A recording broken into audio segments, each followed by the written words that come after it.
thunder. Let's work.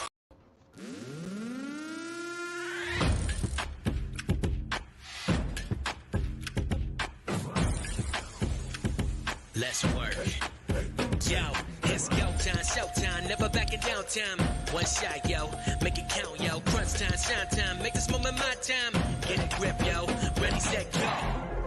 We bring the thunder. Bring the thunder. Let's work. Bring the thunder. Let's go. Bring the thunder. Let's work. Bring the thunder. Let's go. Yeah, it's my time, yo time. Step into the spotlight. Get lit, yo. Let yourself go. Our time, high time. Gotta go big time. This is it, yo. Never take no fight time. Grind time. Take it to the street time. Turn the roof off. Get loco. Game time, win time. We gon' bring it home time. No regrets now. Let it all go. We bring the thunder. Bring the thunder. Let's work. Bring the thunder. Well, good evening and welcome to Mountain Bears. Did you have a rough start there, dear? Oh, honey, we have been having a rough start all damn day trying to keep our mouth shut. What? Oh, Goodness. It's going to be hot topics. oh, it's going to be more than hot topics, honey. It's going to be Mad Bear in a little bit.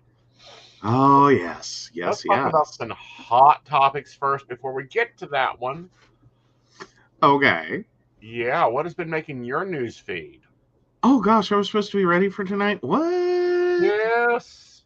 No. You've been copying and reading news articles. By God, you should have something. I don't know. We got kind of overwhelmed with the one you're all hot about. I know, but I don't want to start to show off with that one because it'll just cause me to yell and curse before I get there. No, like my biggest thing though for like here like last week was graphics. So I did graphics and graphics. Well, I think and I got a mouse. Yes, you and a did keyboard. get a new mouse. But I think it's also interesting that Humpty Dumpty, the broken train wheel, will have to be deposed and testify in the New York case. Nice. Yes. I always love deposing leaders. Well, he wasn't a leader. He was an idiot, and he's been lying about his wealth forever. And since it'll be entered into court documents, you know that what is it? The DA in Manhattan will be looking at it. Oh, yeah. No, I think the biggest one I've seen on my news feed today, actually, and this was just a little while ago, is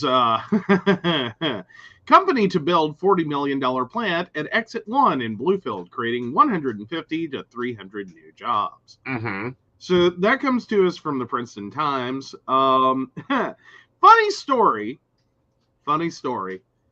So the technology park, which I had to look through the article to find out, yep, that's where they're going to put it.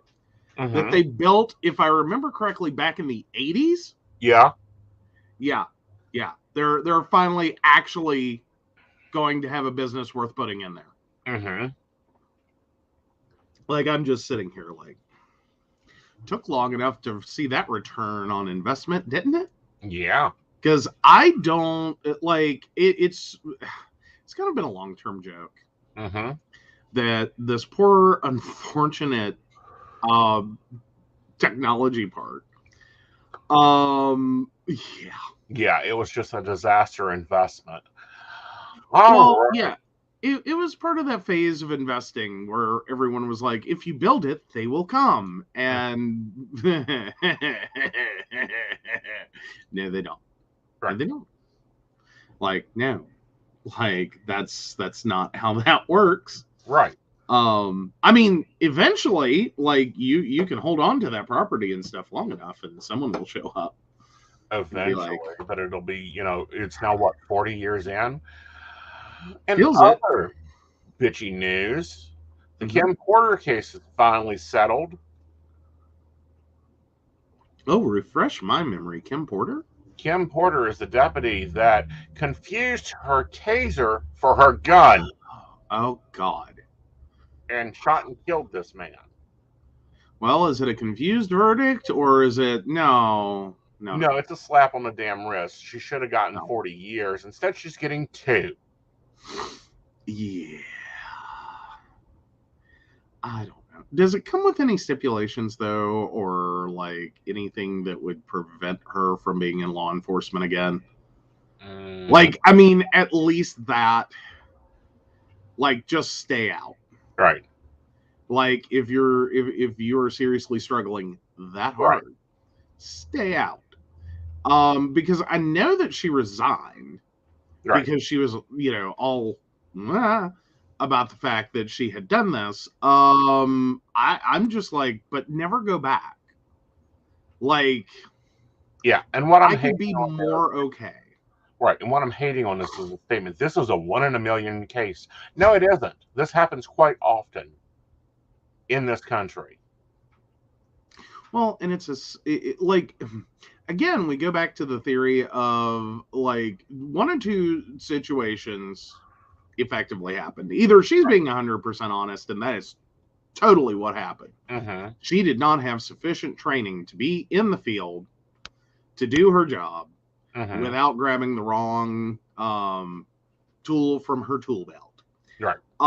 That's super frightening. And what the hell? Or option 2. Right. Despite all the training in the world, we have created shield laws that allow her, or allow, in this case, for her to do something so reckless and idiotic. Yet face no real long-standing hardcore consequences. Right. Like, not equivalent to you took a life. Right. Like yeah, no, this is like you got drunk on a Friday and totaled a police cruiser. Yeah. Like 2 years for 2 years. Getting drunk on a Friday and like, totaling a police cruiser. Right. I can see that. I can see that. Yeah. And the prosecutors fought for 86 months. Jesus. But if I go out there and I get into an argument with somebody and they become physically violent, and I grab my Dillinger instead of my taser, I get life. Oh, yeah. Yeah, because you have no excuse for drawing a weapon at any point. I mean, oddly, how that works. Unless I'm in Florida and there's castle doctrine. Well, but even still, like, you've got to be on your property for that. Like, you do. Like, that's the A1 on castle doctrine, is you cannot use that if you were driving down the road. Right. Like, no, you have to be on your property for castle doctrine to apply. But no, it's... But tell me again how becoming an officer isn't a license to kill. Yeah. Like, that's where I fundamentally end up with every single one of these that goes with, we're going to give you a minimal sentence for, like, a massive criminal act because you're an officer, so, I mean, like, you can argue it's not a license to kill. It's a license to kill. Right. It's very much a license to kill. It's very much a license to do what you want.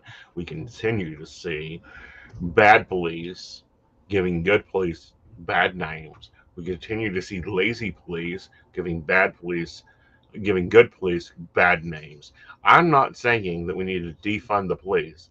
I'm saying we need to defund our armed, embargoed military. Well, moreover, I don't know. I'm there with the defund the police concept. Right. Like, hear me out. I'm there with it.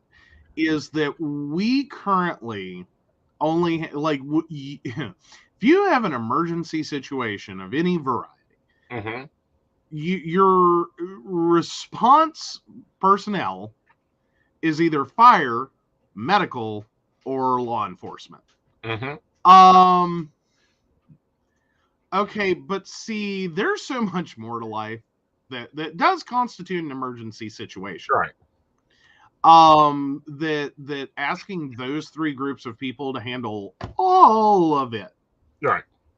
is like, yeah, no. Yeah. That's like that part we really have to start working towards. Right.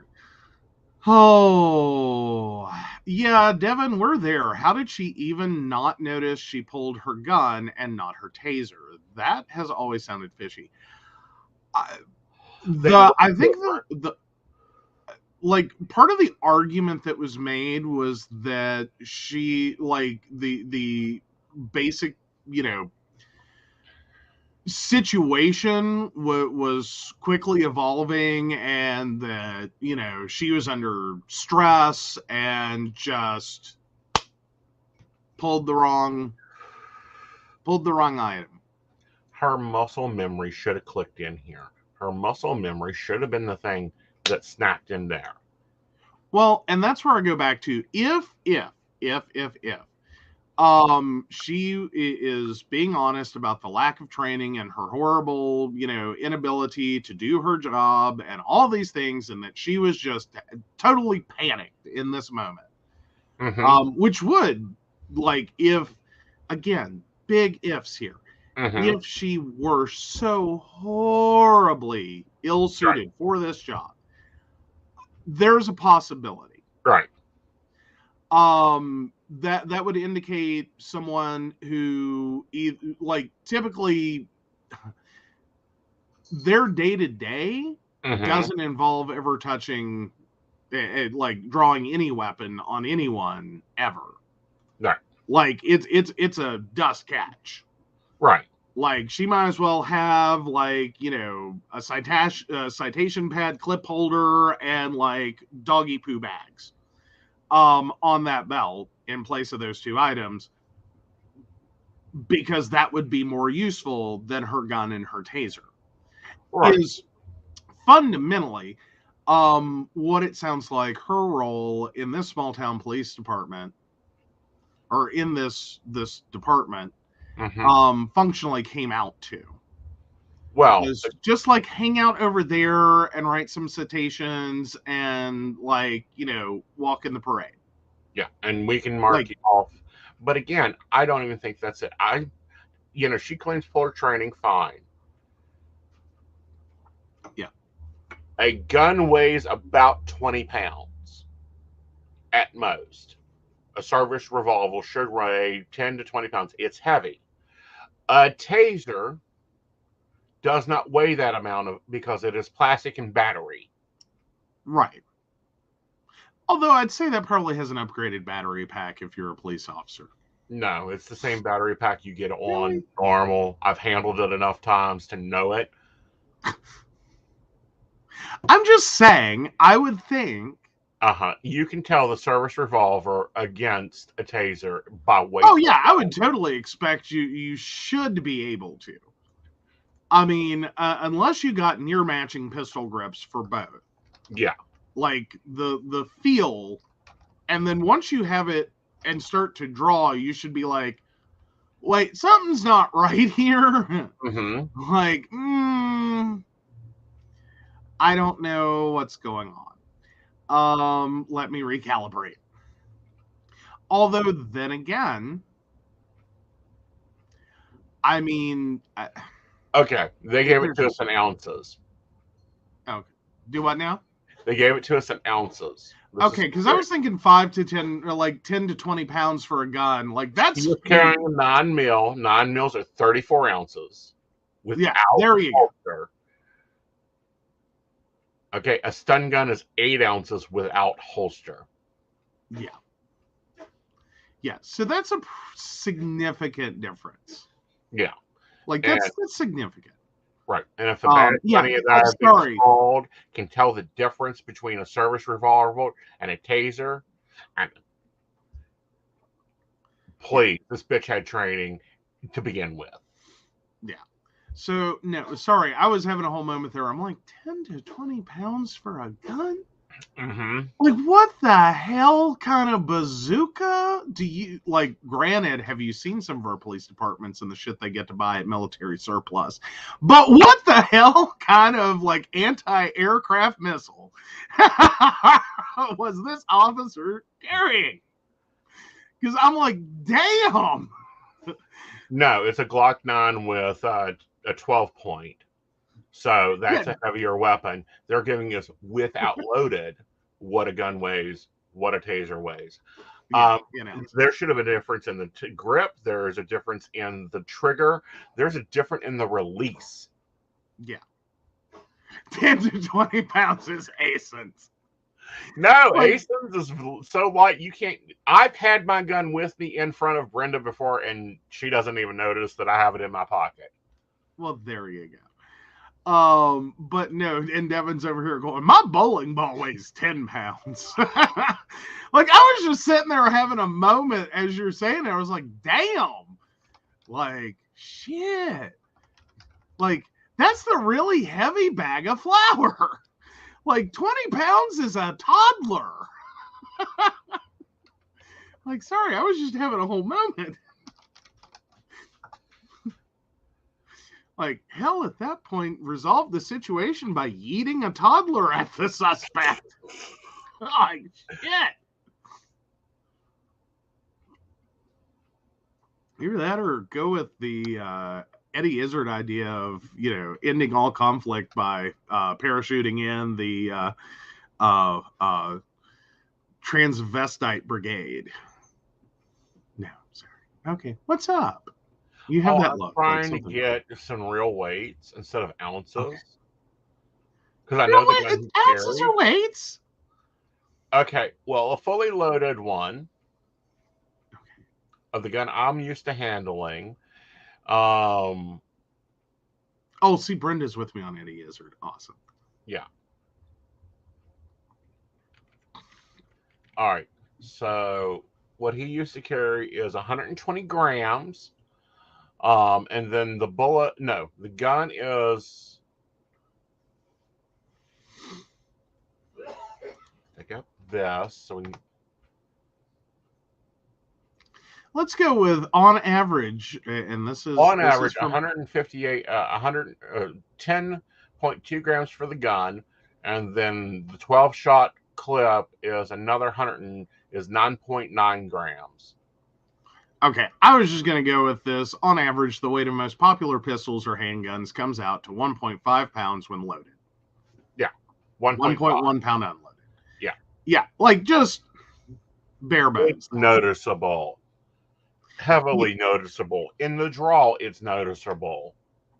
Yeah, 8 ounces. Like, shit, that's a grab bag of Doritos. Right. You know what I mean? Like seriously, you're talking about like a bag of grapes versus a bag of Doritos in weight differential. Right. I would think. Right. That alone, you would have a moment of like, wait, what? Hold on. That's why most of them have an extra strap that actually straps around the hip. Hey, Ashley. Hi, Ashley. It's because of the weight of it on the belt. It is just irreconcilable. Irreconcilable. Oh. So, she gets 2 years, and that's it. I hope the family goes wrongful death. I hope they go wrongful death and begin doing the recovery. I think with there being any sentence at all, that pretty much makes the civil suit, one, a foregone conclusion, and two, I'd say they're just going to go ahead and start talking settlement immediately. Yeah. Like, there's no point in going to trial. What do you want? Right. All of it.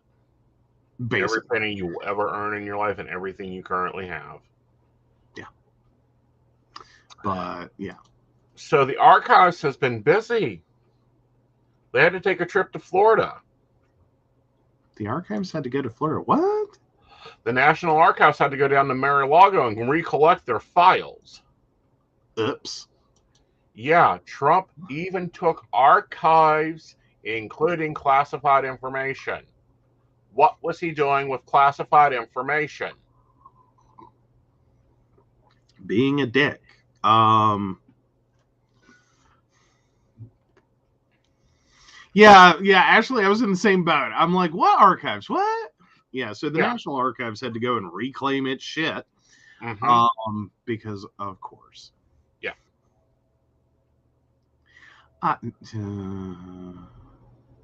I just like. I'm sorry. Does anyone else keep having like a Sharon and Lois moment with the like never ending like Trump merry-go-round? Well, like this is just the presidency that never ends. Right. This is the bullshit train that never ends. You know, I mean that sincerely. I do. I mean that sincerely. Right. Like the number of things right that like just continue. Right. It's like, could we like sometime in my lifetime be done? Like, I hope for a future generation that's like, Trump who? Not till we put his ass in jail. 15 boxes of documents was recently recovered. The archive says it had informed the Department of Justice, which is handling any investigations. The NARA has identified items marked as classified national security information within the documents. National security information. Well, but then again, one has to also take into account that is like our government marking records and the amount of shit they mark as classified. Right. Like, how classified? Right. Like, and that's the problem. You can't really ask that question because they can't really give an answer. Like on a scale of like classified and, you know, not lethal. Like, just, yeah, we'd like that not to go out.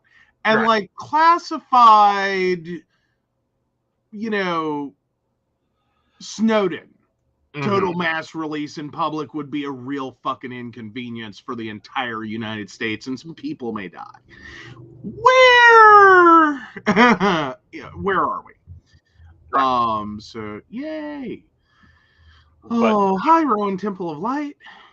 I look forward to hearing what else was in there. Of course, we won't get information on the classified documents. I'm sure Putin is very upset because he didn't get probably what he paid Trump for. That's why he's causing this problem over at the Ukraine. Like, I think he was betting on Trump getting a second presidency with his hacking. Well, I'd say Putin's moved on. I think he's trying to create another damn issue. I mean, and that's where I was about to go with that.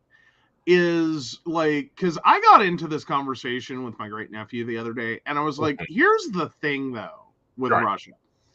You always have to remember that Russia, one, loves a shell game. Right. Two, the indomitable force of the state, i.e. of Russia, always has to be at least verbally maintained. Right. Like, Russia cannot ever appear as if Russia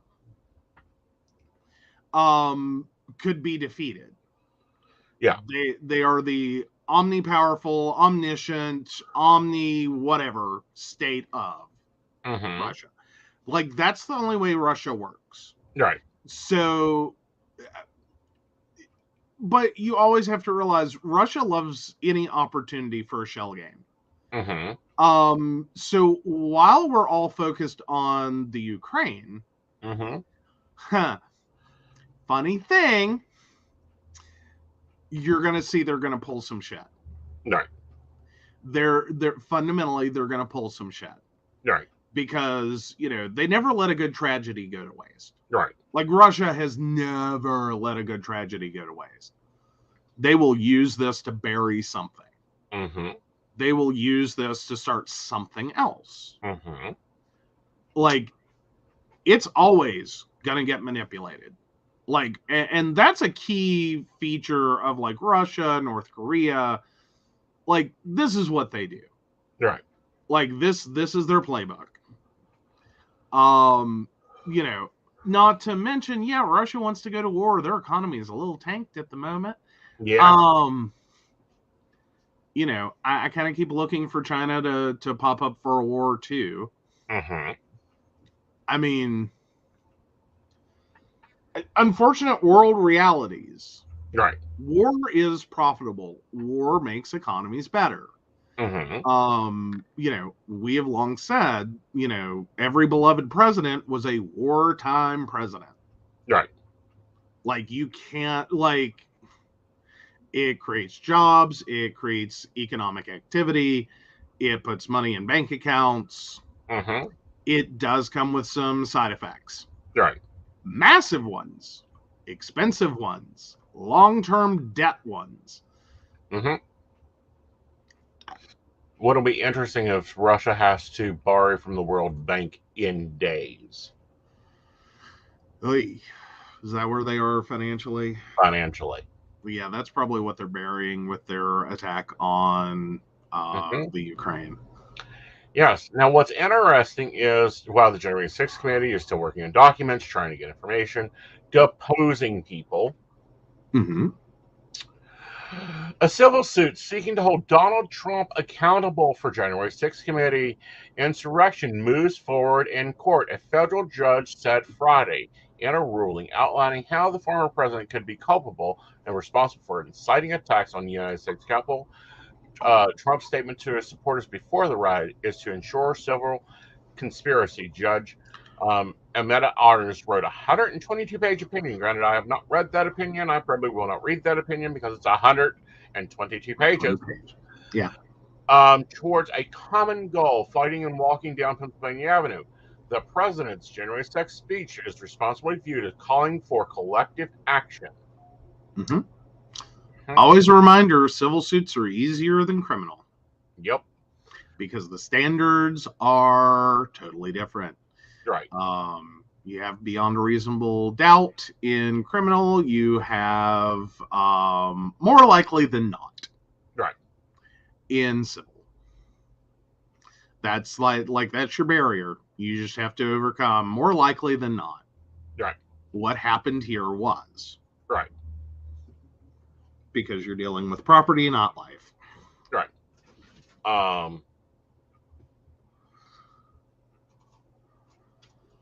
The two-level suits were brought by Democratic House members, while a third party was filed by Capitol police officers. Nice. Yeah. Nice. So we may at least see silver, but I don't think he's got a penny. I really think this man is broke. He is living on his presidential pension. Well, I won't go so far as to say he's like broke. Like, I think he's doing better than average American. Mm-hmm. But he's like rich people broke. Yeah. Like, there's more, you know, owed than he really has. Like, he's a bankruptcy and the loss of a lot of assets away from still being better off than the average, person. And probably, New York doing okay. Like borrow a Michelle Wolf. Right. Kind of quote is in New York, he's doing okay. Right. Main Street America, he's rich. Right. But not like untold millions that one would assume from the way he talks. Right. No. Right. Like, I will say, the more I think about it, Donald Trump is very Russian. He loves his different disinformation services. Like, he just loves it. Right. Like, and again, going back to that conversation about Russia and where they're at, yeah, that's basically what it is. Mm-hmm. Is if you say it enough times, it becomes the truth. Mm-hmm. At least that's the theory. You know, if you keep poking the bear, you'll eventually get the bear to react in a way that justifies shooting it. Right. That's what they're doing with the Ukraine. Poke it enough times. Mm-hmm. It will get annoyed. Yeah, and yeah. All right, I'm going to send this one to you, and then I'm going to talk to our twinks out there. Okay. Here's an article, and then we're going to talk to twinks. Twink, calm down. It'll be okay. We will get through the avocado shortage. Is my suggestion why avocados is short, because we are waiting for the ones in California to ripen, that you go ahead and quickly switch over to a more protein-based one, like peanut butter for your toast. Yeah, I think we'll be fine. But this is an interesting note. I ain't putting up with shit and move from Biden. Oh, yeah. Oh, and to answer Gwen's question real fast, Russia's picking on the Ukraine because they want Crimea, supposedly. Mm-hmm. Fundamentally, fuck if anyone knows what Russia's actually doing. Like, that's the thing, is Russia's doing a thing to draw attention towards the thing that it is obviously doing. And usually that entails Russia's getting ready to pull something massive behind the scenes. Like, while they love a shell game. Everyone look over here, you know, and then meanwhile over here, shit's happening behind the curtain.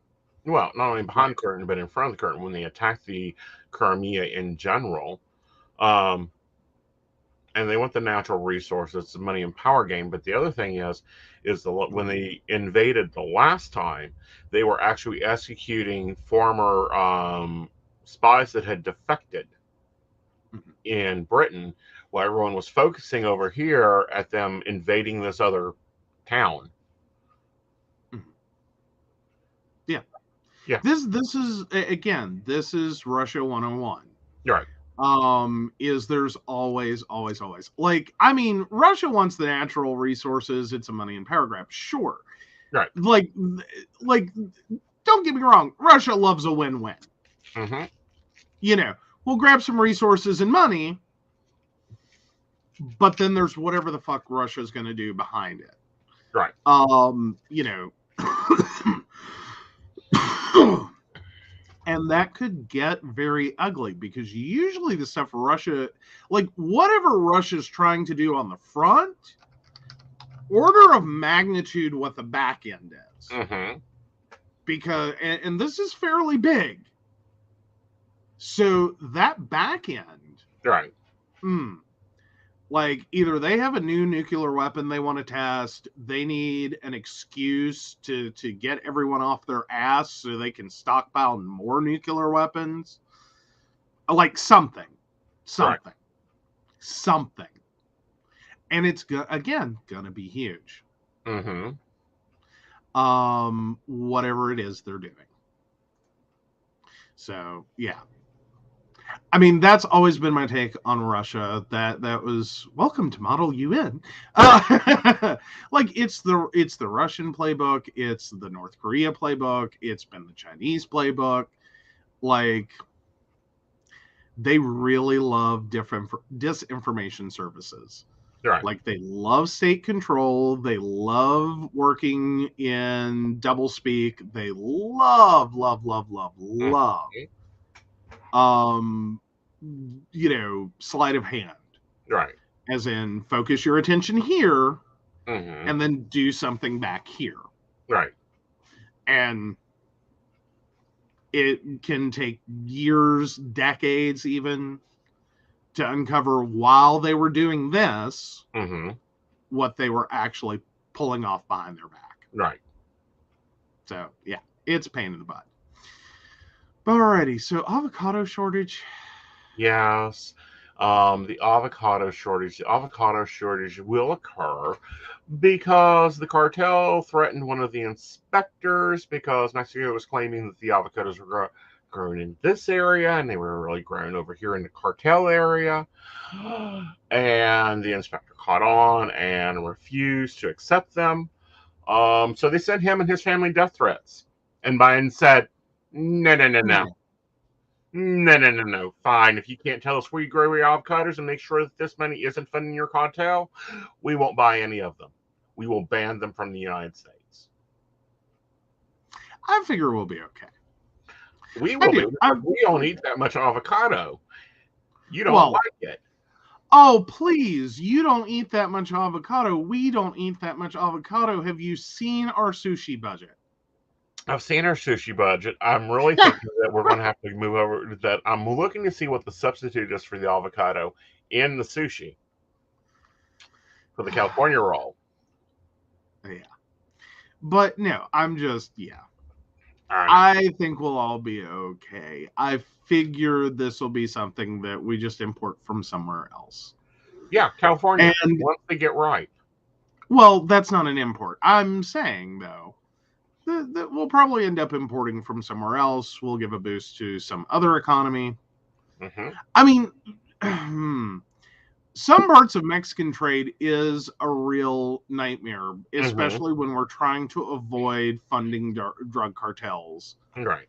Sideways through funding, actual legitimate economic, like agricultural trade. Right. Like that's, and I don't know that's ever been 100% effective. Right. Like I'm not trying to slam Mexico. I'm really not.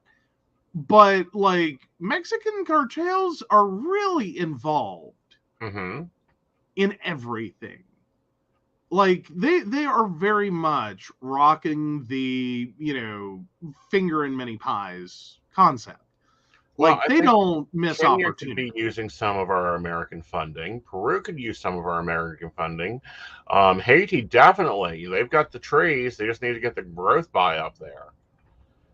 True. Well, I'm just saying though, it's like Mexican cartels, like often compared to like the mafia. See, here's the problem with the mafia. Mafias always operate on illegal and illicit trades. Right. Like it's never legitimate economic activities. Right. It's drugs, it's prostitution, it's this, it's that, it's bootlegging, it's and then with some fronts of legitimacy that almost never are. Right. Like, but enough to like, okay, we paid our taxes. Right. Like fuck off. Mexican cartels, if Al Capone had, paid his taxes, they would have never got him. Exactly. But here's the thing. Here's the difference between the mafia, and I'm talking old style mafia, not this new style of little punk mafia. I'm talking 1963, when we had the real dons out here doing business. They were like the second little economy thing. I mean, they took care of the older women. They took care of their neighborhoods. They took care of things. They just made money the best way they could, and then they spread it around. Right. Well, now, what I was going to go into with like Mexican cartels, on the other hand, is this is honestly like they don't miss any opportunity to make money. No. Like illegal drugs are great in terms of like cartel mindset. They make a lot of money. Like this is a great moneymaker. But they don't pass up other opportunities. Right.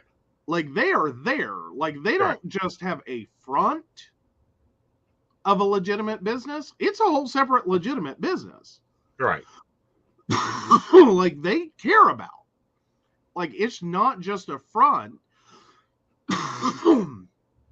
for drugs. It is a whole separate legitimate thing. Right. Like, and it is like they're not effing around. They don't leave money on the table. Right. And that's primarily the real problem. Is like if you want to compare and contrast like mafia versus cartel, is mafia, at least your local economy isn't harmed by like a total like, silo of all industry being controlled by the mafia, like in totality. Right. That if you're going to build a house, if you're going to buy your food, if you're going to get your drugs, if you're going to get your alcohol, if you're going to get your prostitute, if you're going to get your, like, whatever it is, that's, mafia is like, nah, we have some illegitimate, or like, mafia's primary focus is always on the illegitimate activity with the front of a legitimate business that doesn't really care. Right. Cartels are like, no, we'll do it all. Like, we are the Walmart idea of, criminal enterprise. Like, we want to be the flippin' like Tesla, Elon Musk, multi-corporation. Like, we want to be Acme. Right. We want to be your Acme Corp. You get everything, A to Z, including all your illegal shit, from us. I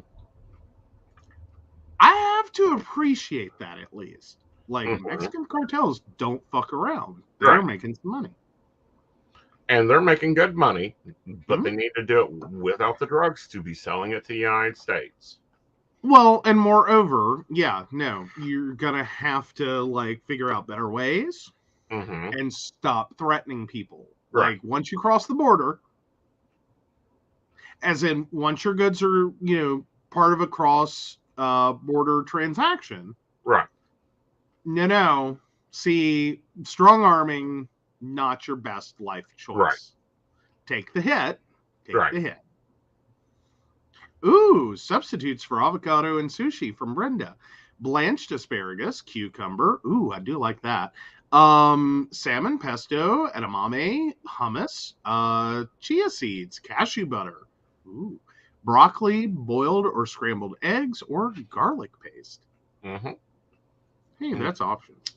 Yeah, and I like the California rolls that have the cucumbers. They've been hard to find here lately. I think it'll be nice to see those return to American cuisine. Yeah. Hey, I could be all about some, blanched asparagus on toast. I could be down. Right. I could be down. And it's been a long time since a cucumber sandwich has been cool. It's been a while. Like Oscar Wilde. A while. Yeah. But it was good. They are good. They are good. But they haven't been cool in like, a while. Yeah. So, all right, honey, you take your techie news over. All right. So it looks like Windows 11 Pro could soon require an internet connection and a Microsoft account during the initial setup phase, just like Windows 11 Home. Microsoft has started testing the change in the latest insider build released earlier this week, and the company said that an MSA account will now be required for insiders doing a fresh installation of a Windows 11 Pro. The announcement was buried in the very long release notes for the build, 22.55.7. But here's what the Windows Insider team said. Similar to Windows 11 Home Edition, Windows 11 Pro Edition now requires internet connectivity during the initial device setup only. If you choose to set up device for personal use, MSA will be required for setup as well. You can expect Microsoft account to be required in subsequent flights. All right, so now here's the thing. Windows 10 installations, at least at the home level, have been forcing this for a while now. It's been really flippin' annoying. Right. Can I just say? It's annoying. Right. I hate that part of installation. Are we getting into another AOL situation with them? In what respect? Remember when they used to every computer produced by Microsoft or came with Windows had AOL already pre-installed on system? No, I don't think we're getting there. I think where we're getting, though, is it's a very weird place to be on the Microsoft account required. As in you actually have to have an online Microsoft account. I know personally, I really hate the idea. In practice, I understand what they want and why they want it. This probably has more to do with licensing than it actually has to do with anything else. Right. Like that internet connectivity isn't so you get the best, newest, latest, greatest version of everything for your Microsoft install. They could not give a shit. Right. They literally want to get the information from the machine, and generate that license key and tie it in, and validate that you didn't just like throw an image onto another machine and bulk copy Windows 11 for free. Right. Now, granted, this is still at that test build phase. Right. Because this is the Windows Insider program, not to be confused with what you would get right now if your computer has upgraded to Windows 11. You actually have to sign up for the Insider program. It is a beta test program. You get pre-release candidates of Windows operating systems with new features, new stuff that's in development, and it may or may not work.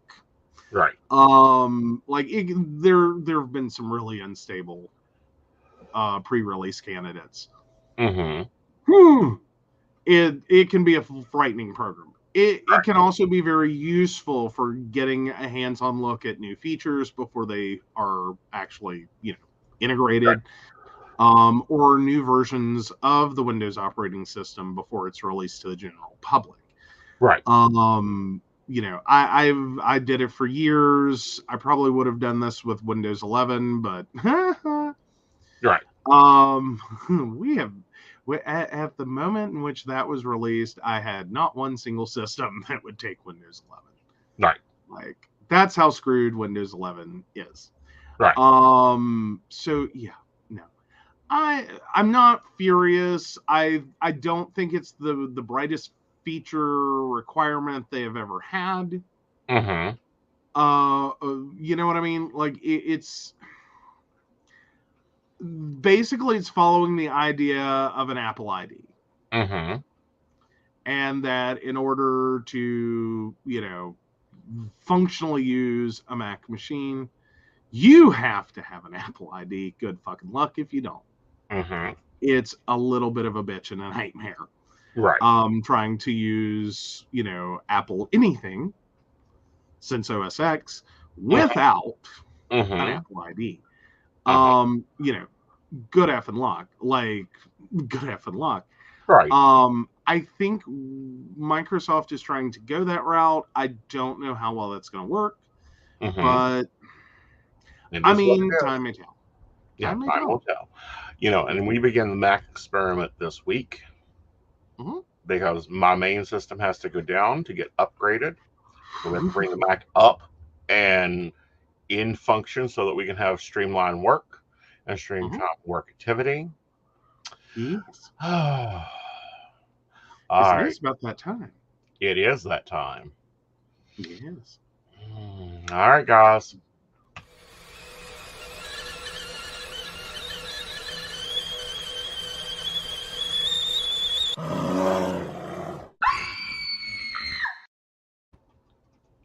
For those that don't know, that is your warning. This bear is mad. Hot topic warning. No, it's hot topics, but bear mad and about ready to and pouncing. For those that have not heard and have not seen this trope of a human, false prophet Greg Lockett. Greg Locke. Yeah. Threatened to expose witches in his church on Sunday. 6 of Please them. remove all small children from the overhead bins before exiting the aircraft. Thank you for flying Bear Airlines. There are 6 women that he's threatening to expose, and if you listen to the crowd, it's fucking monstrous. Oh, yeah. Now, I'm going to make some statements that we have found on Mr. Greg Lockett. One, he is an adulteress. He married his assistant not before the divorce papers could even dry their ink. He is behind in his alimony and child support, so therefore he's an unfit father. He has already got claims in his divorce of mental and physical abuse, including encouraging his first wife to commit suicide.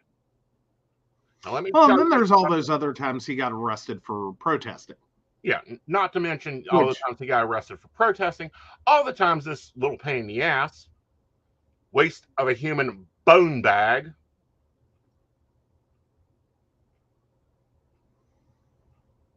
continues to harass not only my religion, my communities, but also has now at least caused one person's death because he spread misinformation and held services during COVID.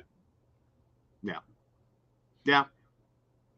Like, no, that, like, hi, welcome to the evangelical Christian right-wing Republican nightmare of what, like, because this is, like, because you also have to keep in mind, Greg Locke has been called, like, he has been heralded as, like, an ideal American by Republicans. Like, this is your ideal?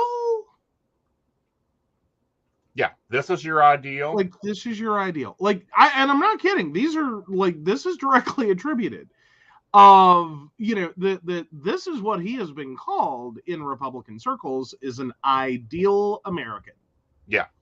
Like, so I'm he gonna is say this the really nicely, gold standard. The best niceness I can do it. Bring it, bitch. You want to pick on 6 women? Come out to a public witch and take me on.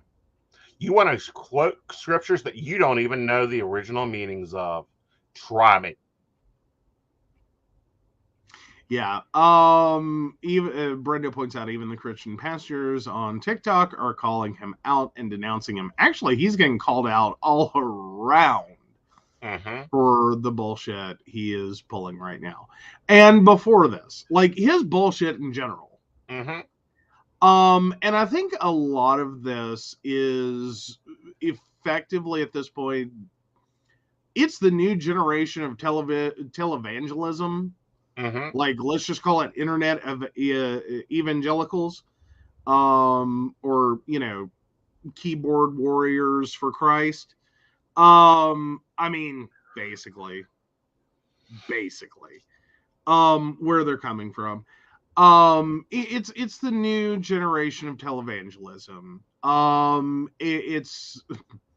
It's even uglier. It's even more trying to make a name for yourself. It's even more extreme. It's even more insane. It's even more showy.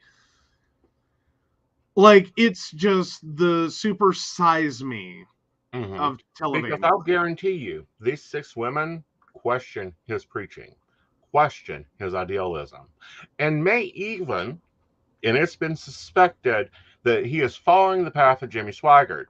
Now, if you understand the history of Jimmy Swaggart, you will know 6 months before he got caught doing cocaine in a hotel room with 3 strippers, he was preaching against women and women. He was preaching against drugs. He was preaching all this stuff because he was going to get suits.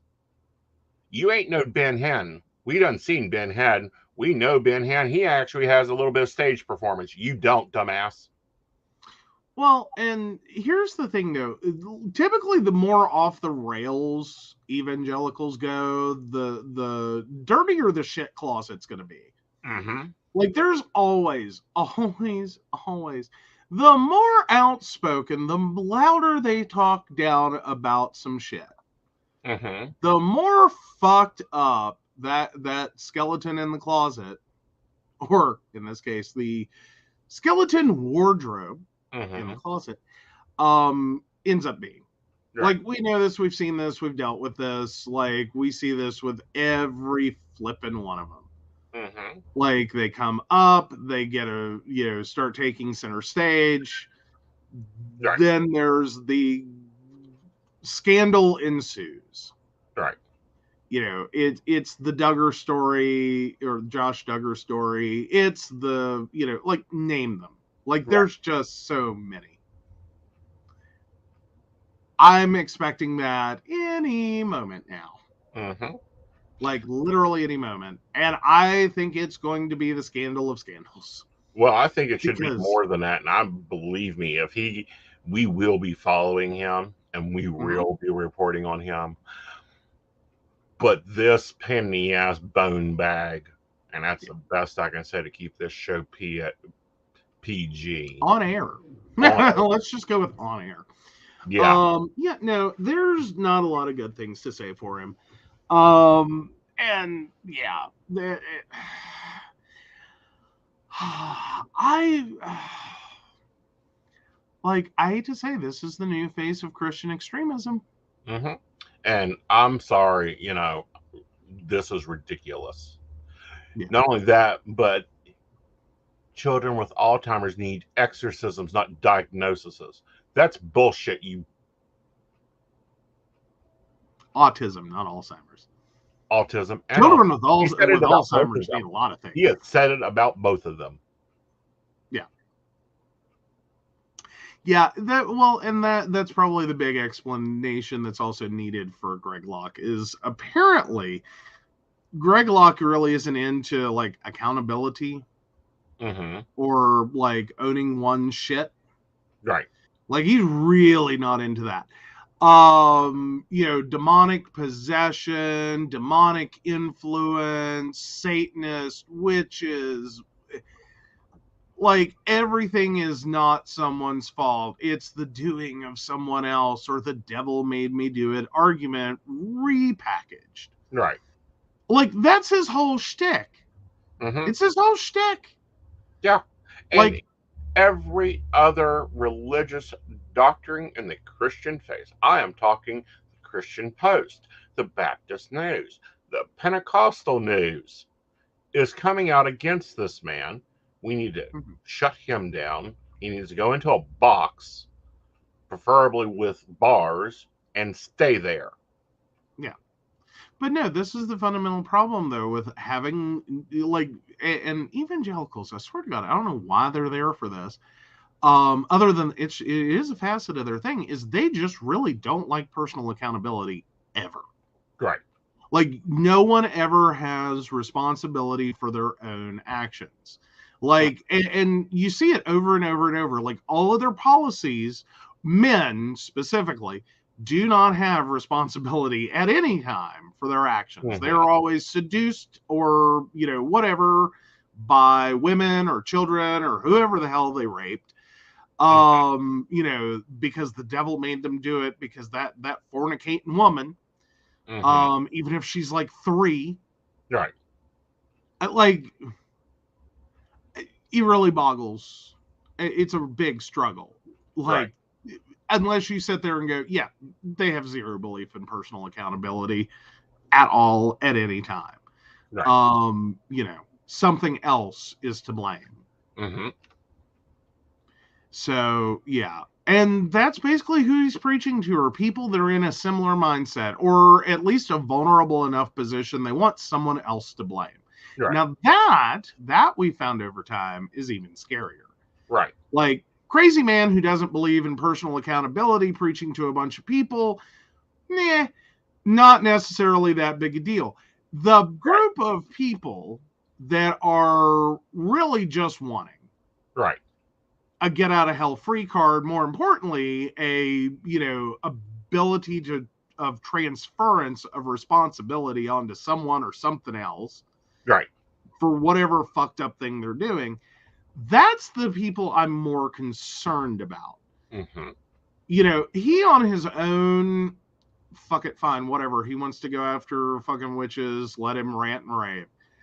My problem is when he starts picking on women of faith in his church that has been leading prayer meetings, that has been doing things in his church and threatening to expose them, including their therapists' as phone numbers. Fuck him. Well, but here's my thing. He on his own and what he's doing isn't necessarily that big a deal. Pause. It's everyone else sitting there. Mm-hmm. It is all of the other followers. Mm-hmm. It is a particular faction that is going to be like, he is the word of God. So if he indicates in some way that life on Earth would be better without this human, I'll be doing the Lord's work to do it. Mm-hmm. That's what worries me. Right. Like him standing on stage talking a bunch of shit and doxing a bunch of people doesn't really worry me. It's bad. Don't get me wrong, it's bad. But right. He personally isn't going to go out and do this shit. Right. Like that's the other thing. Evangelicals, pastors never do their own dirty work. Right. They will, however, abuse their position to very carefully word a statement that leads others in a can't really make a legal argument that they are responsible kind of way, but leads others to go do their dirty work. Right. Because why else would you dox these people? You know what's going to happen. Before you release that information, what the fuck is about to happen. Right. Like, and you can sit there and you can denounce it and you can say that person just has nothing to do with us and they're just a horrible monster who did a horrible act and they are no representation of the church. Right. Bullshit. You probably took him out to dinner and, gave him some money. Right. Or you would, Mm-hmm. you appreciated what they did. Once they do it, like we see this over and over and over. And that's why that's the part that bothers me. Mm-hmm. Like him being, fundy crazy, whatever. Mm-hmm. Like, there's tons of crazy people that end up on the street talking about some crazy religious shit. Mm-hmm. I don't necessarily worry about that part. It's all the people that they manage, like Jim Jones, for instance. Kind of crazy. Had some weirdo ideas.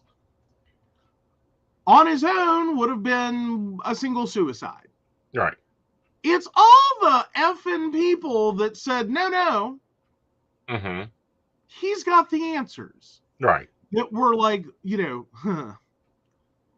Right. Dodo's off a cliff. Lemmings off a mountain. Whatever. Right behind him to do whatever he said. Like it's the world's worst case of like, when you build your religion around Simon Says. Right. Like, what the fuck? That's what worries me. Right. Yeah, and Brenda points out the original witch innocent women and others were killed. He'll get the same thing to happen with the group that follows him. And also the witches and others are calling for protection first for the people he is threatening, then fight him. Forget fight him. You guys handle protection. Root burners, workers, nightshades, do your work. I'm sitting over here. I think the bigger, probably the best thing if you really wanted to work for is he on his own is nothing.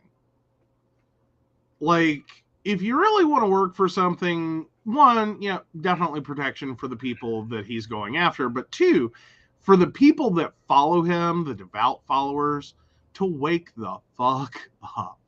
Mm-hmm. And get an idea in your head for the first time in your whole life that you and others may have personal accountability for your bullshit. Mm-hmm. And that maybe this dude does not have the answers you want to, like, he is not, if you consider what he's doing, taking the test of life, you're cheating off the dumbass who's going to fail. Like, that's the realization the world needs you to have before you do something stupid. Is if you consider life a test, which that's kind of a revolving thing around a lot of religions. If you consider life a test, you're cheating on the dumbass that's going to fail. Like, we will guarantee you over and over, that's the dumbass that's going to fail. They always do. They fail the test. Like, they do. But this one, that's the answers you're cheating off of. That's the answer. We do not need an autistic child being killed. We do not need a woman being beaten because he obviously supports that in his church. Oh, yes. Or worse. Yeah. That's one of the giant underpinnings, though, the personal accountability and responsibility for one's actions thing. That's the one that really kills me on evangelical. Like, I couldn't do it. I don't know how anyone does. Like, I understand people do fucked up shit in their life and they really look for absolution. Right. And forgiveness and the ability to move beyond what the horrible thing they did. And do better. I get that part. I'm just going, but like, you don't get that when you just transfer blame to someone or something else. Harry Potter didn't make you do it. Violence in video games didn't make you do it. The 14-year-old with exposed shoulders didn't make you do it. Huggies didn't make you do it because they were so suggestive. Like, yeah, that's blaming. But at the same time, DOJ needs to be checking out his tax exempt status. I believe Tennessee is one of those lovely states that loves to enforce child support. Get to it. Yeah. Oh, commission-based sales and religion. Wonderful tax dodges, or wonderful dodges for child support. Until the DOJ steps in there. Well, yeah. But that requires forming the opinion that your religious exemption is not valid. Right. Which technically, I don't think they do that often, do they? They don't do that often, do they? I thought that was the unfortunate side of, like, yeah, they can, but I don't think they actually do step in often and go, no. You got to be Scientology or pagan-based religion. Point blank, the world church of all worlds has been tax exempt, non-tax exempt, tax exempt, non-tax exempt. Ow. Yeah. Like, the pagan part I get. I'm just sitting here going, Scientology? Oh, yeah. They fought for years for their tax exemption. Jesus. Okay. Here's the thing. And this has been the whole damn thing for a good long while when it comes to this country. Since I've decided to pick up my sword, I'll run my mouth. If you're Judeo-Christian, tax exempt. Put your house into the church, put your cars into the church, put everything into church. It's all tax exempt. You don't pay for your damn groceries taxes. If you're outside of that realm, no. Well, see, but here's the thing: is usually the more batshit crazy your Christianity is, usually the harder it is for them to fight you on it. Because, like, it's the upside of being batshit crazy in your religious belief. Like, and I'm talking like, woo, out there. The more totally batshit Christianity crazy you are, typically that actually becomes harder to disprove that, no, this is a religion. Otherwise, it's a mental health condition. Like, it's one of the two. Right. Usually, like, I mean, you can tell me I'm wrong, but I will never believe it. Like, fight me. But, it's like the more debate me right now, darling. I will. No, I'm just saying, the more batshit, like, the religious belief or the religious belief is, the harder it typically is, or so it seems, for them to fight the religious tax exemption. And I think it has everything to do with, if it's not a religious belief, it's a fucking mental health condition. Right.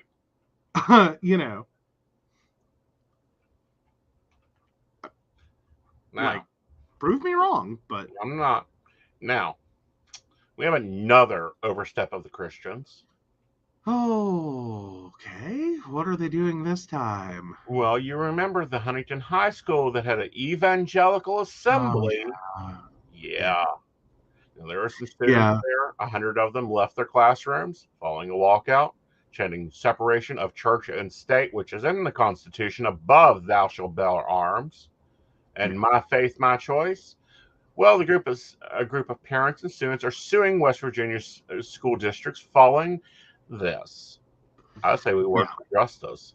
The suit filed in West Virginia District Court and United States District Court in West Virginia on Thursday on behalf of the families by Freedom of Religious Foundation, said the Cabell County school system in the southeast part of the state has a 70-year history of disregarding the religious freedom of its students and installing Christian religious practices. For years, system employees have violated the constitutional rights of students by promoting and advocating Christian religion, as well as coercing students into practicing Christian activities. The suit reads, the Freedom of Religion Foundation is a nonprofit that promotes the separation of church and state.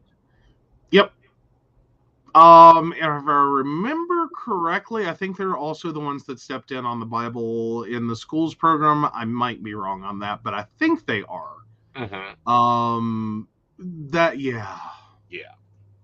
That, like, West Virginia has some fucked up shit. Like, it's like you either go to like an independent Christian school or you go to the, Christian public school system in West Virginia is almost about where it's at. It's like, and what kills me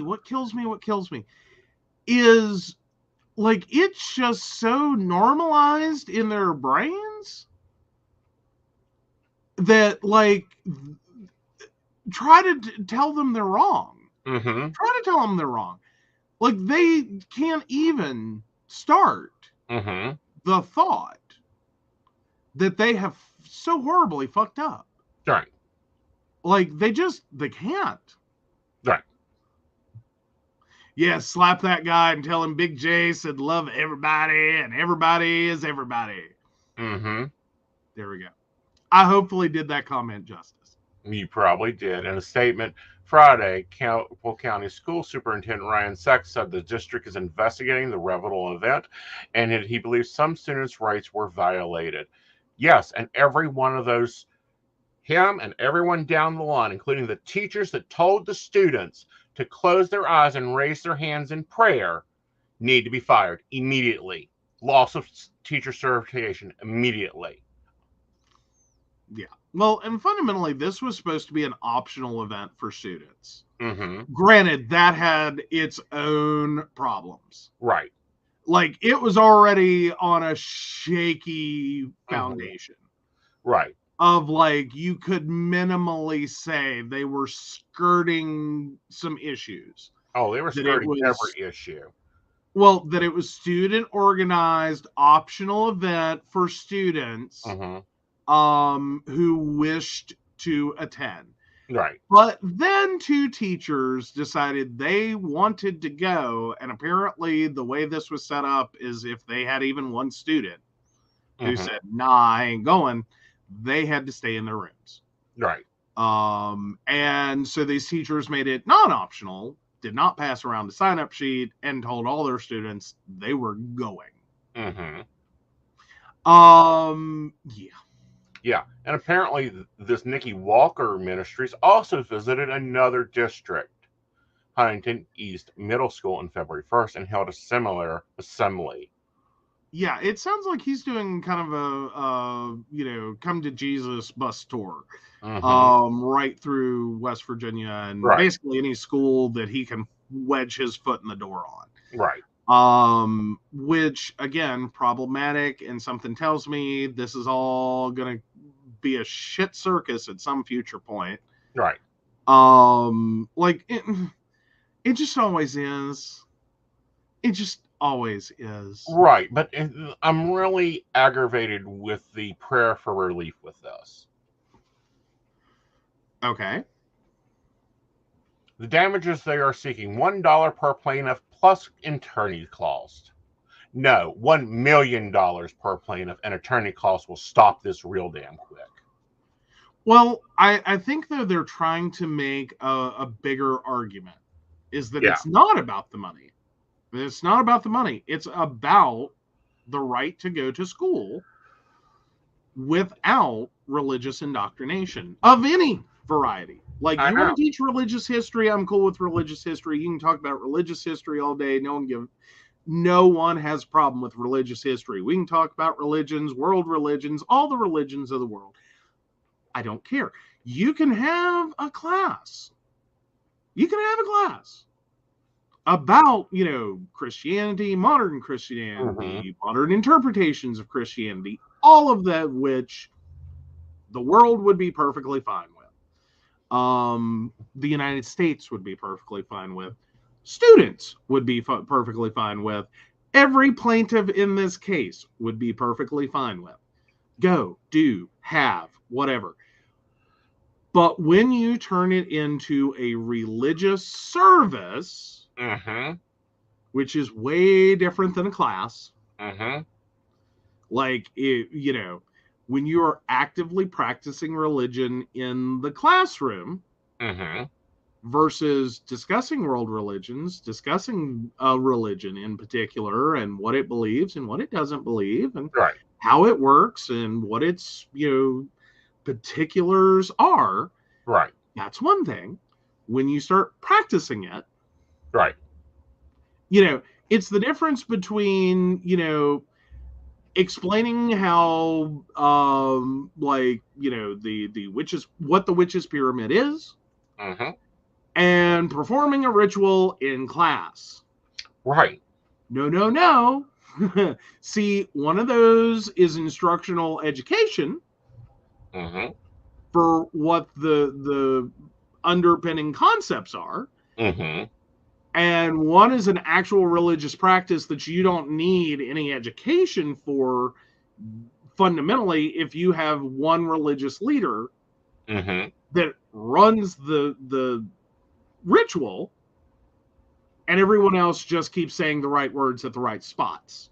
Right. Here's your script. Right. Like, no. That's a religious practice versus that's a religious education. Right. Like, that's where I'm at. No. Not tolerable. This should not fly. If this was a Muslim leader, the fucking mountains would have unrocked. There wouldn't have been time for a suit. If this was a Jewish leader, it wouldn't have been time for a suit. If it was me, a Wiccan leader, wouldn't have been time for a suit. Yeah. We are facing and we are looking at an Al-Qaeda Christian situation in both these terms. Well, it's religious extremism. It is state-sponsored religion. It is literally forcing religion onto students. And it is very much following that weird, fucked up Christian thing of let's get them when they're still too young to think. Right.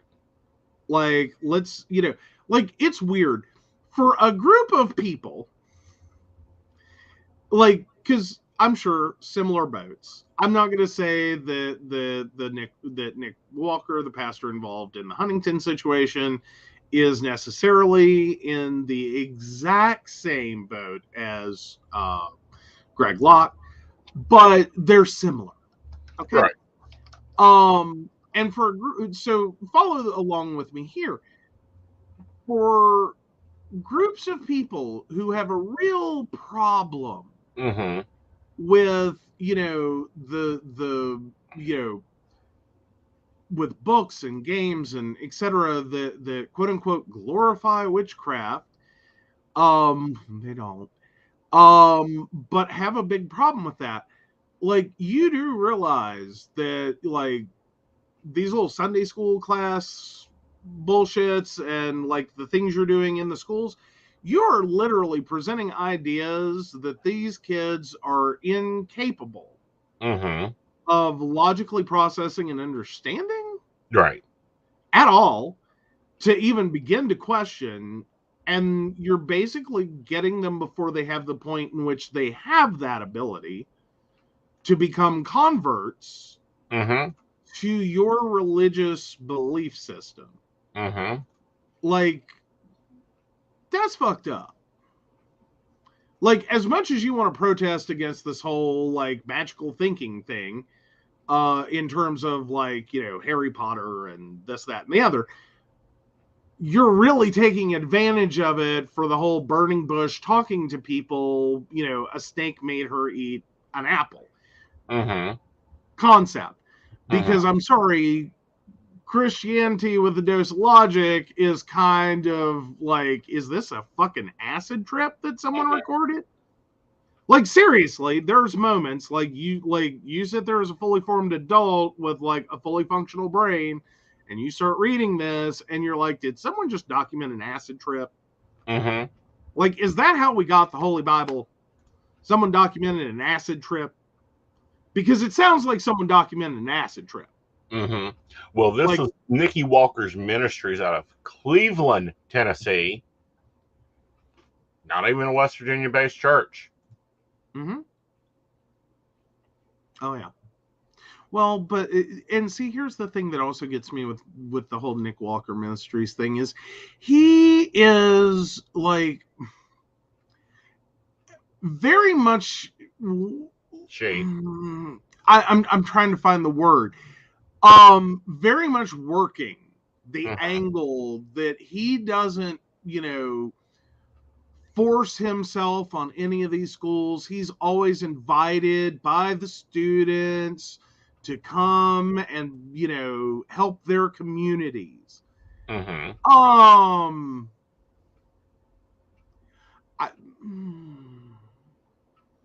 See, I'm just going, that sounds screwed up. Yeah. Like, I'm just going, how are students finding out about him? What is he doing to get students to want him to come to their community and help people? Well, there's how does this tax-free buildings down the street where he can go meet at. Gladly. Yeah, go do that. Stay out of my schools. Yes. Stay out of my tax dollar paying schools. Yeah.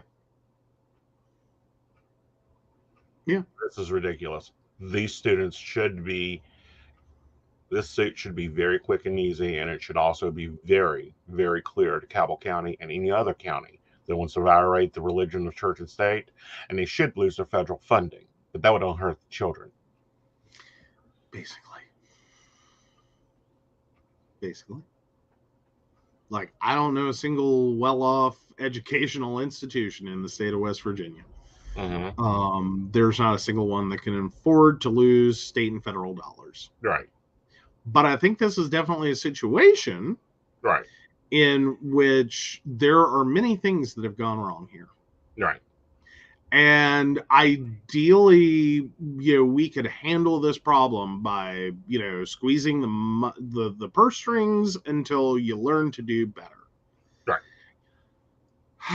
Unfortunately, like you said, that's like just gonna, you know, that's like giving someone higher interest rate because they have a bad credit score and no income. Well, you know what I mean? It's like, what? The moment these churches start violating health and safety, shut them down. The moment these churches start violating people's privacy, shut them down. The moment they step onto a federal property or a county property or a state property and start practicing their religion, bye-bye tax exemption. That's what needs to happen. Honestly, I think taking it out on the religious organization, not the educational institution, is gonna end up being the best route. Right. It is honestly the only thing you can really do is hit them where it hurts. Right. Like, if you can't get it through your own head that this is not what you want to be doing, we can economically disincentivize you Right. from ever wanting to do that again. Right. Here's your tax exemption, rip it in half. Right. Like, start paying taxes on that money if that's what you want to do. Right. Stay out of schools, leave the kids alone. Stop trying to force yourself on others. Like, consent's a thing. Right.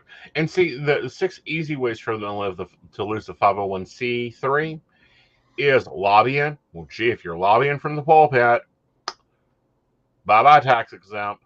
Campaign activities, oh, please, every preacher that was backing Humpty Dumpty, goodbye tax exemption. Like, but they're not 501c3. Yeah, they are. That's a general non-profit. Uh-huh. I thought that, like, oh, help me out. I think it's like a 501c4 is a religious organization. And the requirements are a little different. They overlap a lot. Right. But they're a little different. Like, sorry, I was just saying that, like, they shouldn't be a 501c3. That's just a general charitable organization. Like, it's sad that the requirements for, like, you know, the United Way, as, you know, or the American Red Cross are more. Nope, they're a 501c3. They are a 501c3. Okay. Yep. Sorry, I thought there was a different. Nope. Typically, they got hit. Right. Okay. All right. He has been a lot of heat, guys. I've been trying to be quiet. I really don't like throwing my religion in front of people's faces, but this is bullshit. Yeah. Yeah. Like, there's nothing else to really say on that one. It's bullshit. Like, that's like, boil it down to its simplest part. It's bullshit. Right. Like, why are you here? Why are you doing this? Why would you? Right. Like, really? Like, I don't know. Like, this is the, you know, unpopular opinion, but have you ever noticed that a large number of Christian organizations operate on a model that is only slightly more like evolved than like a stranger in a van that has free candy on the side? Like, it's barely more than that. Like, I mean, minimally more than that. I have a problem with that. I have a really big problem with that. That on the one hand, we can perfectly communicate the concept to small kids to not get in the van with the guy that says he has candy. Right. But we can't, but suddenly you slap a really pretty church logo onto it and, like, you know, throw in some puppets. And somehow, right. No, that's fine. They're beyond reproach. Like, go with them. Enjoy God. I don't get it. I've never gotten it. Like, how are these two separate things in your head? Yeah. Like, it doesn't work for me. It will never work for me. But there's tons of parents who will do it over and over and over again. Yeah. Like, literally, the difference in the van is what the hell you paint on the side. And maybe it's a slightly nicer van. Right. You know, it's not the rust out gunmetal, you know, half painted monstrosity that has like spray painted free candy on the side. You know, but like, that's it. Like, all you need is a logo, and then, like, no, it's a religious organization, and, like, do what you want with my children. Just bring them back at some point if you feel like it. Yeah. That's terrible. Okay, so your Are You an Asshole is in your inbox. Ooh. Oh, you found one for me. Yes, I already preloaded. have one. Sorry. Oh, do you I'm already still have getting one? used to the new. No, I was saying I'm still getting used to my new mouse. It's taking me a minute. All right. So yeah, am I the asshole for disrespecting my in-laws and leaving the dinner table after my husband's dad insulted me? Oh, take it away. Last night I had my in-laws visit, made them dinner and put it on the table while I had my own dinner, which was a yogurt and salad because I'd gained a few pounds and my husband pushed for me to lose weight. Anyway, we were all sitting eating when my husband's dad asked what I was eating. I told him a salad. With a confused look on his face, he said, "A salad? That ain't gonna fill up your fat ass." Suddenly, some of my in-laws started giggling and my husband did too. I felt upset and humiliated. I got up from my seat and went to stay in my room till my in-laws left. My husband barged in, asking why the hell I left my guests by themselves. I told him his dad insulted me and made me a joke in front of everyone. He said that I was being too sensitive and too self-cautious. And that didn't warrant leaving the table and disrespecting his family. I argued that he should have defended me instead of laughing along, but he insisted it was just a joke and I should chill.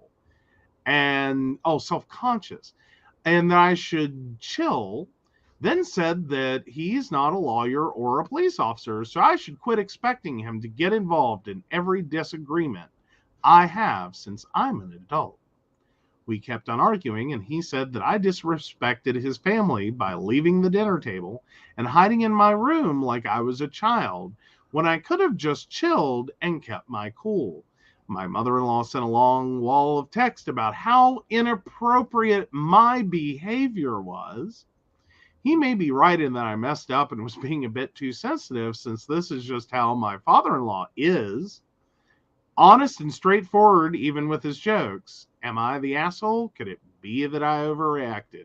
No, you underreacted. Sorry, you've underreacted horribly.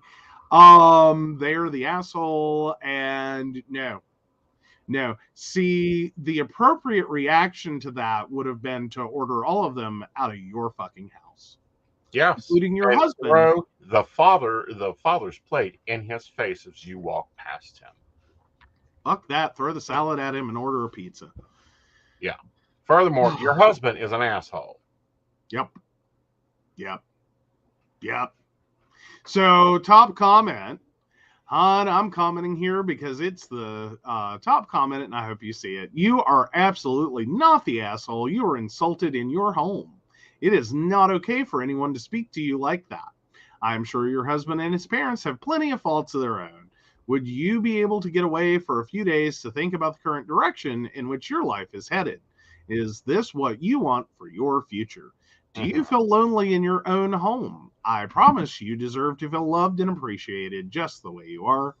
If you would like to lose weight to feel healthier, then do it for you. Treat yourself with the care, kindness, and love that you deserve from family. Be your own best friend. Your BFF wouldn't want you treated like this. Hi. I like the second one. Basically what I said, but I'm a little more starter riot. Yeah. I like husbands cannot get involved in every little disagreement. Bullshit. They're responsible for their family. I'm not so much that they're responsible for their family. It's just I'm more so at the point of there's so many layers of wrong. I mean, yeah. No, like, I don't expect the husband to be responsible for his father per se. Like, his father's an ass. His father, what his father said was asshole. Period. Right. The husband then joining in. Yeah. And the fact that the whole reason she's eating a salad and yogurt for dinner in the first fucking place is because her husband has already started a conversation he need not be in. that makes him an asshole, not because of his father, but fundamentally because he even basically created the situation that caused the problem. Right. That his father-in-law commented, or his father commented on. But yeah, no, I'm just no, sorry, that's the point. Like, I'm totally down with, like, flip a table. Yeah. Flip a table. Yeah. That was an appropriate response in this situation. Yes. Throw food at your guest. Appropriate response in this situation. Order them out of your house. Ban them from ever coming back. Pack your shit and leave. Mm-hmm. Pack his shit and throw him out with the relatives. Right. All appropriate responses Very in much that situation. So. Please do better for yourself. Right. And the spouse should be shamed to death. Yeah. His first loyalty is always to his wife. Well, obviously, no. Apparently not in this situation. Like, this is a husband that basically is treating his spouse like a dog. Mm-hmm. Who's, you know, like, I could see us looking at one of our animals and be like, you're getting a little chubby, honey. We're going to cut your, you know, we're going to fix your diet here, okay? And then, you know, but no. I'm not looking at you and what is on your plate and ever telling you, don't eat that. Right. Or you need to lose a few. Yeah. No.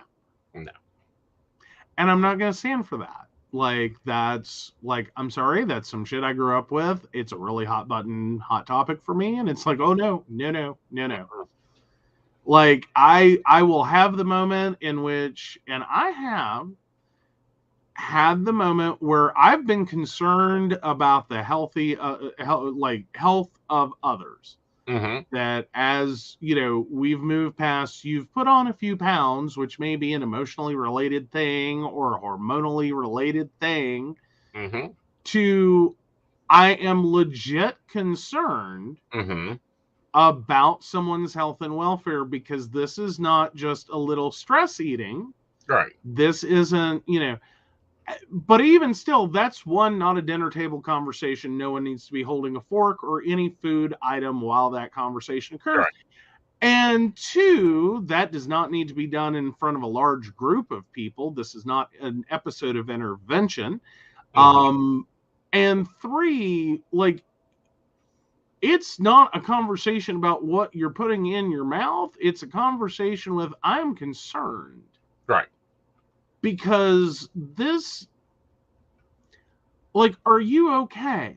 Right. Is my bigger concern, is my bigger question. Like, it's not really about, like, you can get as big as you want. Mm-hmm. It, like, your body, you're comfortable in it, enjoy that body. Right. Or, you know, as Phoenix Knight says, I beat anorexia. Mm-hmm. Like, you know,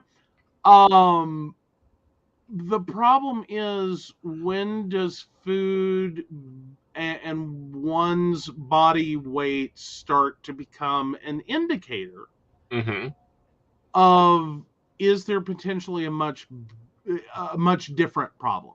Right. I personally don't think mm-hmm. for most people that have a weight problem, the real problem is with food. Right. I really don't. And science tends to back me up there. Mm-hmm. You know, like, people with heavy amounts of debt carry extra weight. Mm-hmm. People with heavy amounts of stress carry extra weight. People in poverty carry extra weight. Mm-hmm. Like, on and on and on. Negative life situations carry extra weight. Can cause weight gain related not just to what you eat, but the stressed nature of your body mm-hmm. working differently. Like, mm-hmm. it flips some primordial switch in your brain that says, I've got to survive horrible conditions for an extended period of time. The best way for me to do that, right, from a long-term historical perspective, is to immediately gain weight, retain all of it, and try to ride out the storm. Right. And fundamentally, again, science backs that. High stress people end up having body chemistry that makes it their body react as if it is more advantageous for them to retain weight, right, and to become larger. Right. It is a little bit of broken evolution. Right. Like, it's one of those things that, like, if you could adapt out of, like, if you could look at your genetics and be like, we could adapt out of that now, thanks. Right. It would be great. Right. But yeah. Yeah, stress hormones will do that. Cortisol, like, it is just so much. Right. But at the same time, he's an asshole and needs divorced. The mother-in-law needs ran over by a truck, and the father needs slapped in the mouth. Could you not point at me when you say he's an asshole that needs divorced? No, well, honey, I'm sorry. Fine, I'll point over here. God! Like, way to make me feel. I ain't got time to make you feel like I just gained 5 pounds because of that. Great. Do I need to go buy you new clothes? If I do, great. I love shopping. I know. Okay, that's the way I am. I'm sorry. We've got to start learning to love people as they are. Yeah. Fuck the rest of the shit. If you want to lose weight, great. I'm currently losing weight because I want to lose weight. Because I have to get my back and my diabetes in control. Woohoo. That doesn't mean that, I look at anybody else and make a judgment on what they're eating.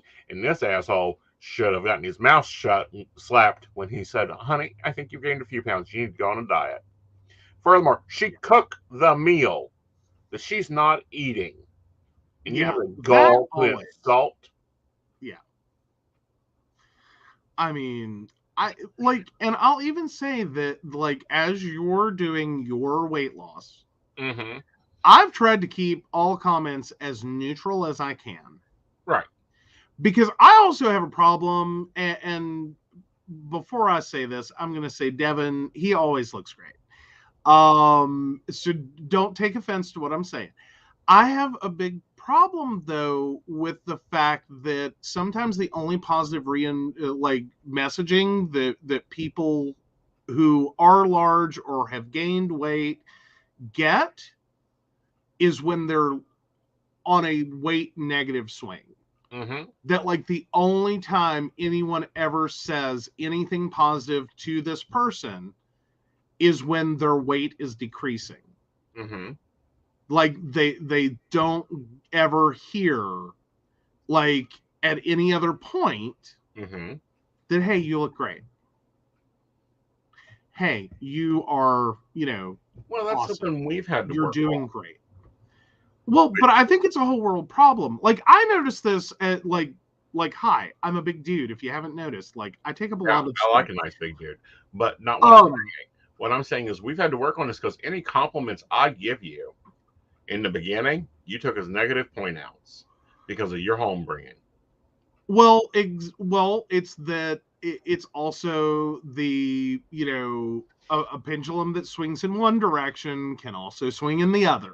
And it's like, if I lose 5 pounds and you compliment me for it, it does trigger in my brain. Am I going to hear it on the other side when I gain 5? And it's like, see, no. Yeah. Because that, for me, is one of those moments of, like, you can snowball that 5 into, like, 500 real fast. Because that becomes an ugly loop for people. Is, but even still, even if you don't mention the plus 5, if the only positive thing someone hears about themselves is every time they lose weight, that only goes 2 directions. Right. That one, for some people, that's just, like, you want to feel depressed. If the only time anyone's ever said something nice to you is when you're losing weight, that's depressing. Right. In and of itself. But 2, like, if you're coming from a situation in which no one has ever said anything nice to you until you started losing weight, I hate to tell you, but that sounds like a recipe for an eating disorder and some severe body dysmorphia. That is gonna create a really ugly spiral. Right. So that's one of those things I try to be careful and just not. Right.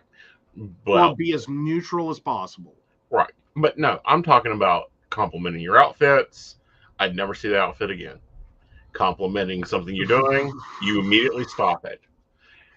And I'm like, okay, you can either take this one or two ways. I can become the asshole, or I can start giving you, or you can start taking compliments positive. One of the two. Well, and again, and for those watching who are like, okay, Joe's fucking crazy. Let me explain something. The best I could hope for growing up was to take advantage of my T-Rex father's vision and to just stay the fuck out of it. Don't move. Don't attract attention. You know, if you don't move, he can't see you. If you don't change, he can't see you. If you're not doing anything to draw his attention, right, the best you can hope for is to not draw his attention. So I do have major problems with that moment of like, oh shit, deer in headlights. Yeah. You know, like, like, oh God, you're paying attention to me, bad things will happen. Like, because that's what I grew up with. Right. Is that like, no, the best you can hope is to try to find the blind spot and live in it. Stay here in the shadow where he can't see you. Right. Because when you're there, you're safer. Like, it's not a guarantee. Nothing is, there are no guarantees, but you're safer. But like, if you're front and center and like you're hearing positive things, it's a pendulum that swung both ways. So just as much as you're hearing the good, it can swing right back like a wrecking ball on you. Right. But, you know, you've worked through that. You can actually take a compliment and actually smile at me now instead of looking like you're just in terror. Yeah. Yeah, I'm doing better with it. Yeah. And Dad, had a big concept of fear equals respect. Side note for anyone out there that wants to try spicy parenting. Funny thing, there's only so much fear equals respect before it will completely fall apart on you.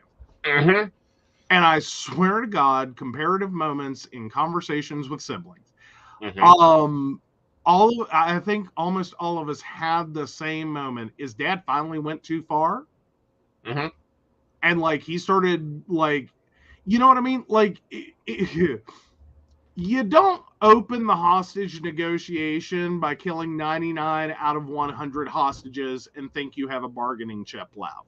Right. Like, you can only push a threat so far before it's like, go ahead. Go ahead. Do it. Because you're either going to or you're not. Right. And then once you've gone there, where else do you go? You can only go so far. Right. So, and you've already, like, your opening salvo was a fucking nuclear missile crisis. So, go for it. Push the button. Like, if you want to do spicy parenting. Which one? Careful. Which one? There's a lot of them. What? You said push the button. There's a lot of buttons. Which one do I push? Smack, smack, smack, smack, smack. But no, I'm just saying, if like, be careful trying to use fear for respect. It only goes so far, and then go ahead. What do you got? Because if you can't back it up, you have nowhere to go. Like, you think you're gonna, like, example, if you think that you can threaten to kill someone and then not do that, and that you can go a level below that and still instill fear in someone, let me tell you, you can't. because now I know there's a bluff. Mm-hmm. That there is a limit to what you are willing to do. Mm-hmm. And that effectively, you know, I'm sorry, years of like having this fear thing thrown at me, you develop a tolerance. Mm-hmm.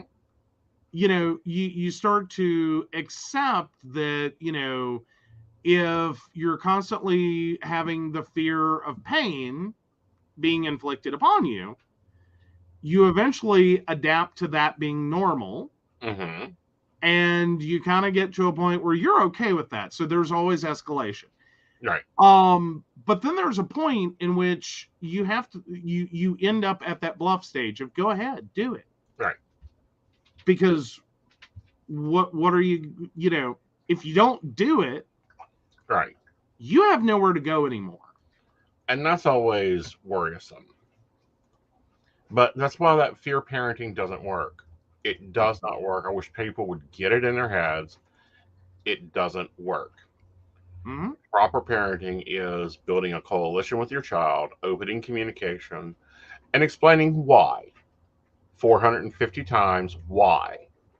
And clarifying, and this is with partners too, clarifying why this is not okay.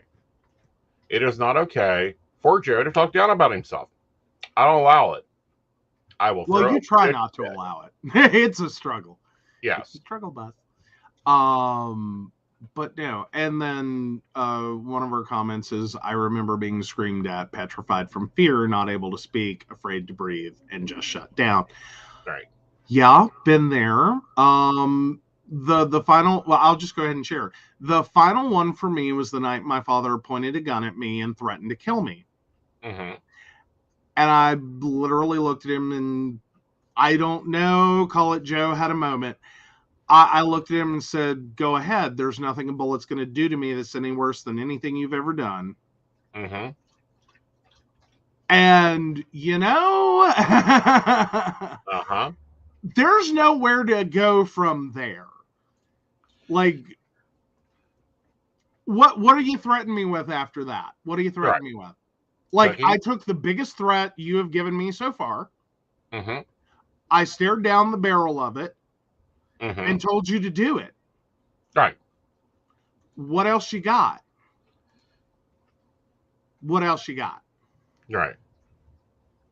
Yeah. Right. So.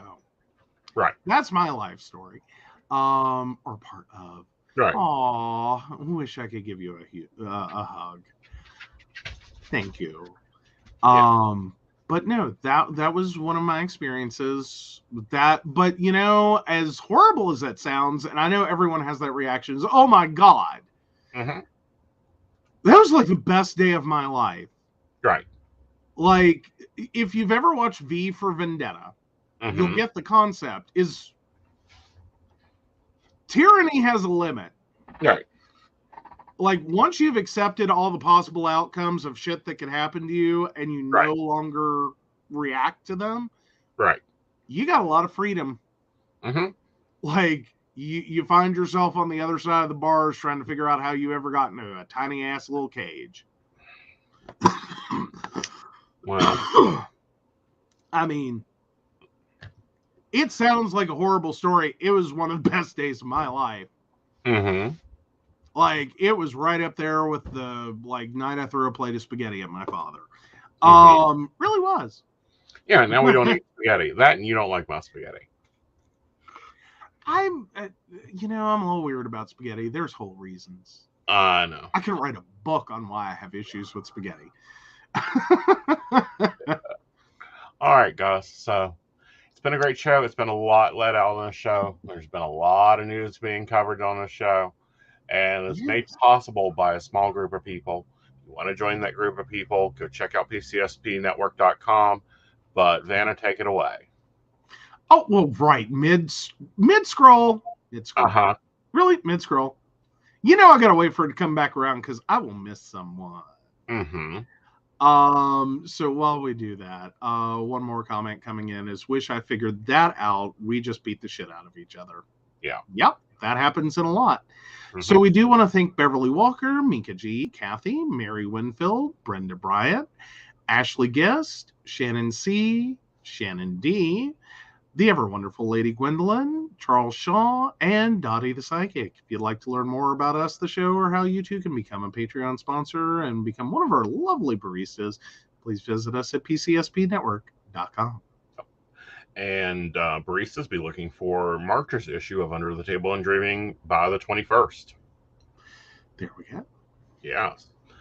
All right, guys. You guys have a wonderful evening, and we'll see you later. Good night, y'all. Good night.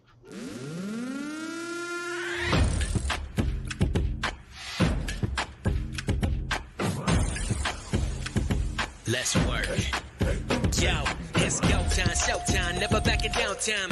One shot, yo, make it count, yo. Crunch time, shine time, make this moment my time. Get a grip, yo, ready, set, go. We bring the thunder. Bring the thunder. Let's work. Bring the thunder. Let's go. Bring the thunder. Let's work. Bring the thunder. Let's go. Yeah, it's my time, yo time. Step into the spotlight. Get lit, yo.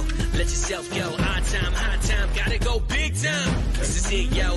Never take no flight time. Grind time. Take it to the street time. Turn the roof off. Get loco. Game time, win time. We gon' bring it home time. No regrets now.